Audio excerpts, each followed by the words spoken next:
நண்பர்கள் எல்லாரும் எப்படி இருக்கீங்க? சந்திராவின் ஸ்டோரியோட அடுத்த எபிசோட் தான் இன்னைக்கு நம்ம பார்க்க போறோம். இந்த ஸ்டோரி முழுக்க என்னோட கற்பனையில நேரேட் பண்ணது. சோ இந்த ஸ்டோரி எல்லாரும் வெறும் கற்பனை கதையை மட்டும் பாருங்க. இப்ப வாங்க நம்ம வீடியோக்குள்ள போலாம். லாஸ்ட் எபிசோட்ல நம்ம எது வரைக்கும் முடிச்சிருந்தோம் அப்படின்னா, இந்துவும் மேகநாதனை மீட் பண்ணணுங்கிறதுக்காக மேகநாட்டுக்கு போயிருப்பா. சந்திராவுக்கு ருத்ரன் மேல சுத்தமா சந்தேகமே வரல அப்படிங்கிற விஷயத்தையுமே மேகநாதன் கிட்ட அவ சொல்லிட்டு லேட் பண்ணாம நம்மளோட அடுத்த திட்டத்தை உடனே நிறைவேற்றணும் அப்படின்ற மாதிரிலாம் சொல்லிட்டோம். அவங்க வந்து கிளம்பிருப்பா. சோ இதோட தான் லாஸ்ட் எபிசோட நம்ம முடிச்சிருந்தோம். இதுக்கப்புறம் என்ன நடக்க போகுது வாங்க போய் பார்க்கலாம். ஓபனிங் சீன்ல பிருந்தாவனத்தை தான் காட்டுறோம். பிருந்தாவனத்துல அடிப்பட்ட மக்களுக்கு அங்க ட்ரீட்மெண்ட் போயிட்டு இருக்கு. நம்ம வர்ணதேவும் மூலிகைகளை பறிக்கணுங்கிறதுக்காக காட்டுக்குள்ள போயிருப்பான். கொஞ்ச நேரம் கழிச்சு இப்போதான் காட்டை விட்டு வெளியில வரான். பட் காட்டை விட்டு வெளியில வந்ததும் அவனுக்கு திடீர்னு ஒரு மாதிரி ஃபீல் ஆக ஆரம்பிக்குது. அவனோட ஹார்ட் பீட் எல்லாம் இன்க்ரீஸ் ஆக ஆரம்பிக்குது. அவன் மனசுக்கு ரொம்ப நெருக்கமான யாரோ ஒருத்தர் அந்த இடத்துல இருக்கிற மாதிரி அவனுக்கு ஃபீல் ஆக ஆரம்பிக்குது. அந்த ஃபீலிங் என்னன்னு அவனால உணரவே முடியல. அவன் கொண்டு வந்த மூலிகைகள் எல்லாத்தையும் அதே இடத்துல போட்டுட்டு வேகமா கிராமத்துக்குள்ள போய் பாக்குறான். ஸ்டன் ஆகி நிக்கிறான். ஏன்னா இந்த கிராமத்துல அடிப்பட்ட மக்களுக்கு ட்ரீட்மெண்ட் பாத்துக்கிட்டு இருந்ததுல மித்ராவும் ஒருத்தி. அவளை பார்த்தேன் பயங்கரமா ஷாக் ஆயிடுறான். அவனுக்கு என்ன பண்றதுன்னே தெரியல. வேகமா அந்த கிராமத்துக்குள்ள ஓடி போய் மித்ராவோட கைய புடிச்சு அங்க இருந்து வெளியில இழுத்துட்டு வரான். அதை பார்த்த மித்ரா வர்ணதேவோட கையை தட்டி விட்டு வர்ணதேவ் கிட்ட என்ன செய்கிறீர்கள், கையை விடுங்கள் விடுங்கள் என்று கூறுகிறேன் அல்லவா அப்படின்ற மாதிரிலாம் சொல்ல, அதை கேட்ட வர்ணதேவும் அவளோட கையை விட்டுட்டு அவகிட்ட, நீங்க என்ன செய்து கொண்டிருக்கிறாய், பார்த்தால் தெரியவில்லையா, மக்களுக்கு மருத்துவம் பார்த்து கொண்டிருக்கிறேன், அது தெரிகிறது, ஆனால் அதை நீ ஏன் செய்ய வேண்டும், என்ன கேள்வி இது, இது என் கடமை, ஒரு மருத்துவரா நான் என்ன செய்ய வேண்டுமோ அதை தான் செய்கிறேன், உன்னிடம் பேசி என்னால் வெற்றி அடைய முடியாது, முதலில் வா, நான் உன்னை அரண்மனையில் விட்டு வருகிறேன், மீண்டும் அரண்மனைக்கா நான் வரமாட்டேன், தயவு செய்து புரிந்து கொள்ள முயற்சி செய், இங்கு நிலைமை சரியில்லை, உனக்கு ஏதேனும் நடந்து விட்டால் அப்படின்ற மாதிரி அவன் சொல்லி முடிக்கிறதுக்குள்ள நம்ம மித்ராவும் குறுக்கிட்டு, அதே தான் நானும் கூறுகிறேன், இங்கு நிலைமை சரியில்லை, உனக்கு ஏதேனும் நடந்து விட்டால் பின் நான் மட்டும் உயிருடன் இருந்து என்ன பயன்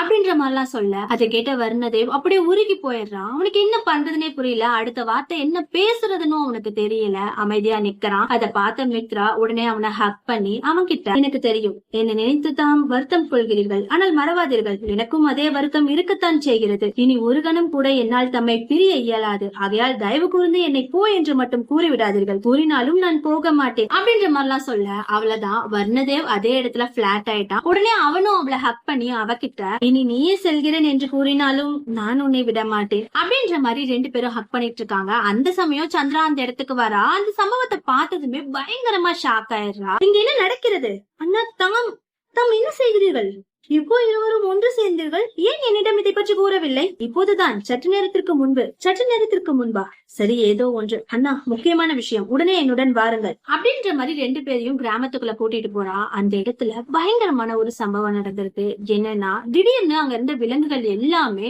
ஒரு மர்ம நோயால பாதிக்கப்பட்டு இறந்து போயிருக்கு. அதை பார்த்த வர்ணதேவ் மனசுடைஞ்சு போயிடுறான். அங்க என்ன நடக்குது அப்படின்னு அவனால யோசிக்க கூட முடியல. இது எப்படி சாத்தியம், சற்று நேரத்திற்கு முன்பு வரை இந்த கால்நடை விலங்குகள் நலமாகத்தானே இருந்தது, இப்போ இவற்றுக்கு என்ன நேர்ந்தது தெரியவில்லை அண்ணா, திடீரென்று இவைகள் மயங்கி விழுந்து உடனே இறந்து விட்டன அப்படின்ற மாதிரிலாம் சொல்ல, உடனே மித்ராவும் அந்த விலங்குகளுக்கு பக்கத்துல உட்கார்ந்து அந்த விலங்குகளை சோதனையிட்டு அந்த விலங்குகள் எப்படி இறந்துச்சா அப்படிங்கிற உண்மையை அவ கண்டுபிடிக்கிறா. அதை பார்த்த வர்ணதேவி நம்ம மித்ரா கிட்ட, என்ன நேர்ந்தது, ஏதேனும் தெரிய வந்ததா, ஆம், இவைகளின் மரணம் ஒன்றும் மர்ம நோயால் ஏற்படவில்லை, விஷத்தால் தான் இவைகளுக்கு மரணம் ஏற்பட்டிருக்கிறது. விஷமா, எந்த மாதிரியான விஷம், எப்படி விலங்குகள் அந்த விஷத்தை சாப்பிட்டு இருக்கும் அது தெரியவில்லை, ஆனால் ஒன்று மட்டும் என்னால் உறுதியாக சொல்ல முடியும், இந்த விலங்குகள் உண்ட விஷமும் மகாராஜா உடலில் இருந்த விஷமும் ஒன்றுதான் அப்படின்ற மாதிரிலாம் சொல்ல, ரெண்டு பேரும் பயங்கரமா ஷாக் ஆயிடுறாங்க. அப்படியே கட் பண்ண இந்த பக்கம் மேகநாட்டோட எல்லையை காட்டுறாங்க. மேகநாதனை மீட் பண்ணிட்டு இந்துவும் மேகநாட்டுல இருந்து வெளியில வந்துட்டு இருப்பா. அவ குதிரையில எல்லாம் வரமாட்டா, குதிரையோட கைத்தை புடிச்சுக்கிட்டு நடந்துதான் வந்துகிட்டு இருப்பா. அந்த அந்த இடத்துக்கு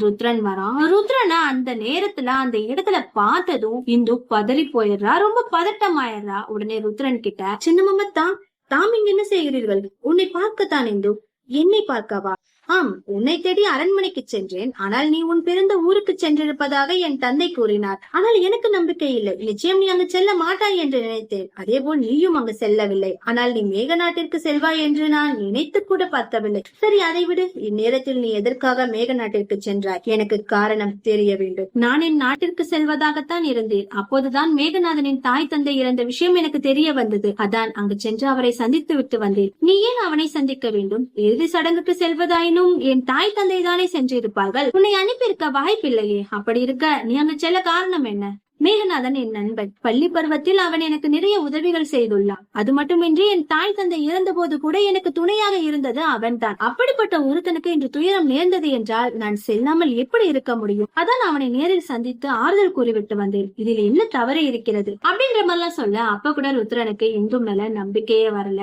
இருந்தாலும் அதை வெளியே காட்டாம இந்து கிட்ட, என்னை மன்னித்து விடு இந்து, இந்நேரத்தில் நீ அங்கிருந்து வரவும் நான் பயந்து விட்டேன். அதான் சரி, பத்திரமாக நீ அரண்மனைக்கு செல், நான் விடை பெற்றுக் கொள்கிறேன். ஏன் மாமா, தாமையனுடன் வரப்போவதில்லையா? இல்லை இந்து, நான் பிருந்தாவனத்திற்கு செல்ல வேண்டும்.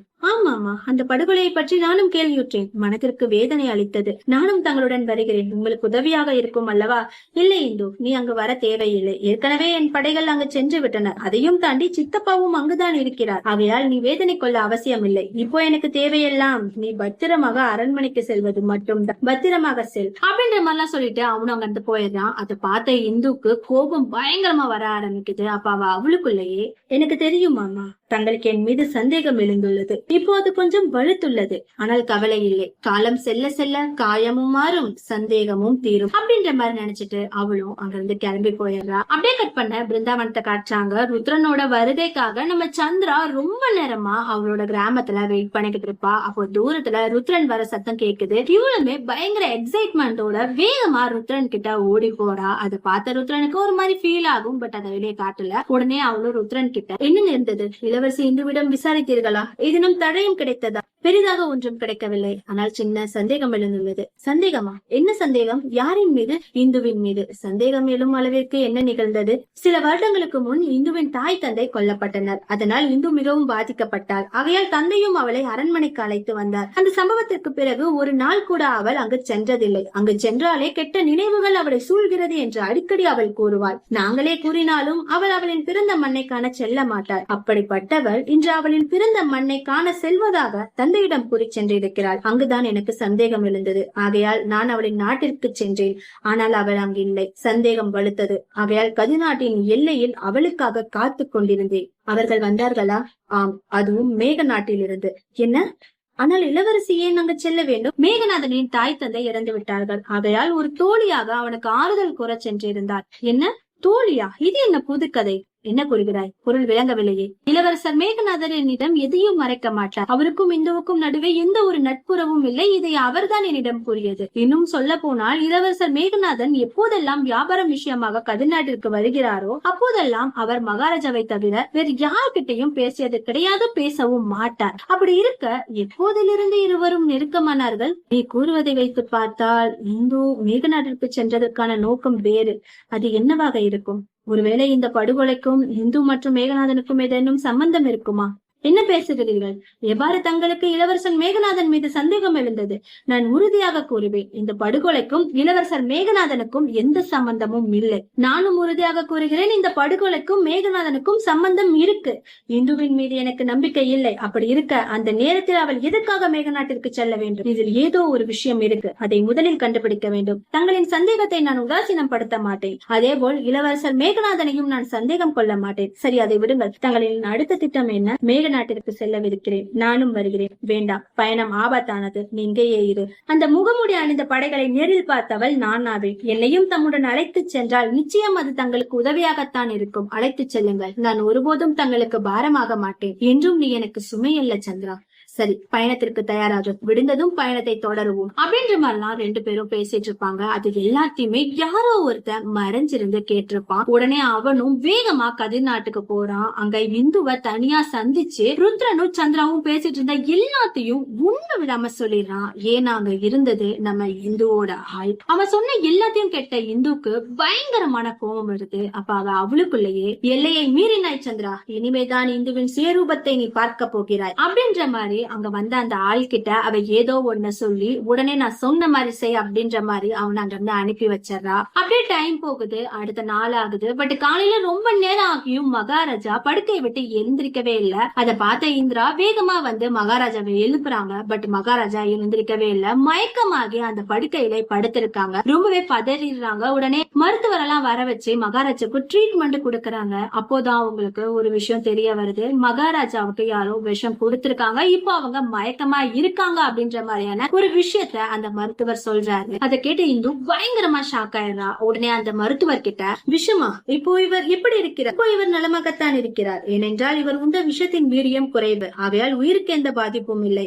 ஆனால் சற்று தாமதமாயிருந்தாலும் மகாராஜாவின் உயிரை காப்பாற்றி இருக்க முடியாது அப்படின்ற மாதிரிலாம் சொல்ல, அதை கேட்ட இந்து பயங்கர ஷாக் ஆயிடுறா, பயங்கர கோவப்படுறா. உடனே மகாராணி இந்திரா கிட்ட நேத்து நைட்டு மகாராஜா என்ன சாப்பிட்டாங்க அப்படின்ற மாதிரி கேட்க, உடனே மகாராணியும் அதே ரூம்ல இருக்க ஒரு பாத்திரத்தை எடுத்து நம்ம இந்து கிட்ட காட்டி, தூங்கும் முன் சந்திரா தயார் செய்த இந்த மருந்தை தான் இவர் உண்டார் அப்படின்ற மாதிரிலாம் சொல்ல, அதை கேட்ட இந்துவும் உடனே அந்த பாத்திரத்தை வாங்கி அங்க இருந்த மருத்துவர்கிட்ட கொடுத்து இதுல விஷம் இருக்கா அப்படின்ற மாதிரிலாம் செக் பண்ண சொல்றா. அவருமே செக் பண்ணி பார்த்துட்டு, ஆம் இளவரசி, இதில் தான் விஷம் உள்ளது அப்படின்ற மாதிரிலாம் சொல்ல, அதுக்கிட்ட அங்க வந்து எல்லாருமே ஷாக் ஆயிடுறாங்க, இன்க்ளூடிங் மகாராணி இந்திராவை முன்னிட்டு. அப்போ இந்து பயங்கர கோபத்துக்கு போயிடுறா. அப்படியே கட் பண்ண இந்த பக்கம் பிருந்தாவனத்தை காட்டுறாங்க. மேகநாட்டுக்கு போறதுக்காக சந்திராவும் ருத்ரனும் ரெடி ஆயிட்டு இருப்பாங்க. அப்போ வர்ணதேவும் நம்ம ருத்ரன் கிட்ட, பயணம் கடுமையானது, ஜாக்கிரதையாக இருங்கள். இப்பவும் எனக்கு இளவரசர் மேகநாதன் மீது நம்பிக்கை இருக்கிறது, இருந்தாலும் தங்களுக்கு சந்தேகம் எழுந்து விட்டது, அதை தீர்த்து விட்டு வாருங்கள் அப்படின்ற மாதிரிலாம் சொல்ல, அதை கேட்டு அவங்களும் சரின்ற மாதிரி அங்க இருந்து கிளம்பலான்னு திரும்புறாங்க.